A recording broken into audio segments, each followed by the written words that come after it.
Hello and welcome to day 155 of Dungeon 23. We are still on the Goblin floor, and this is going to be a little bit of a departure, but it still fits in with the theme of it being like an established settlement down here. And that is an abandoned building that is haunted within this Goblin settlement.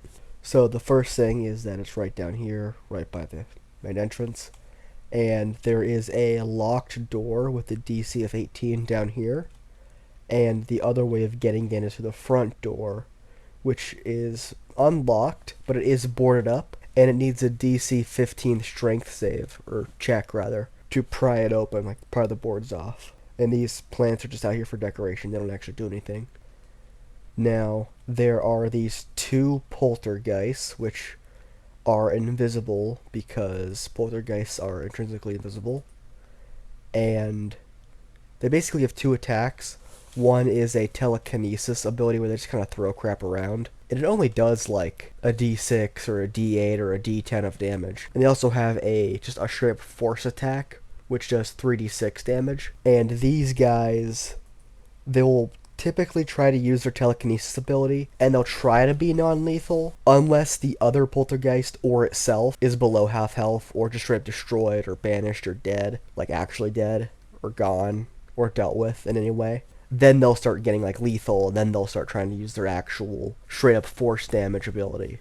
And there are two of them. They're kind of chilling out here. I put a table in here to kind of occupy some of this empty space. Put a little couch here.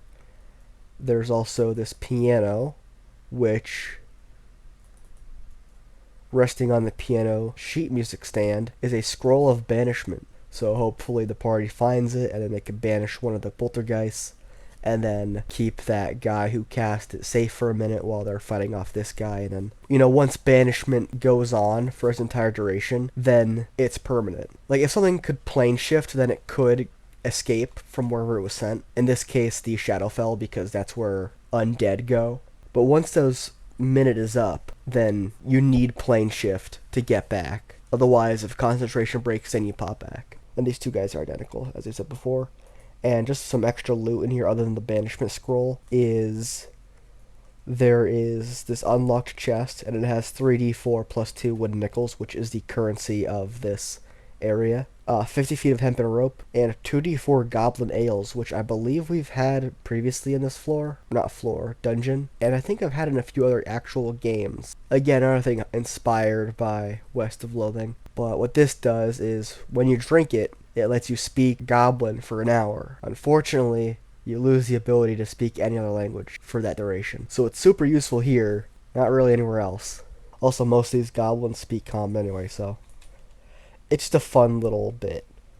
And the idea of it's this ale that these goblins drink, and that's why they can't speak Common. It's just a side effect of this thing they have, and it wasn't intentional. Or maybe that's the reason why goblins speak Goblin, is because they drink this ale and it changes their language. I don't know, maybe some subtle world building, storytelling thing. It doesn't matter too much because this whole dungeon is kind of like in a vacuum. There's no real outside setting to it. The outside setting wasn't the point of the dungeon. But yeah, that is the room. It's just a big empty house with some tables and chairs and a piano, a couch, and two pissed off ghosts.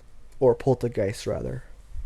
So yeah, thanks for watching and or listening. If you enjoyed, consider liking, commenting, subscribing, turning on the bell notification thing to get notifications. Or you could just come back tomorrow, because these videos are a daily thing, and you don't need to worry about recommendations if you just come back. Or don't, I don't know.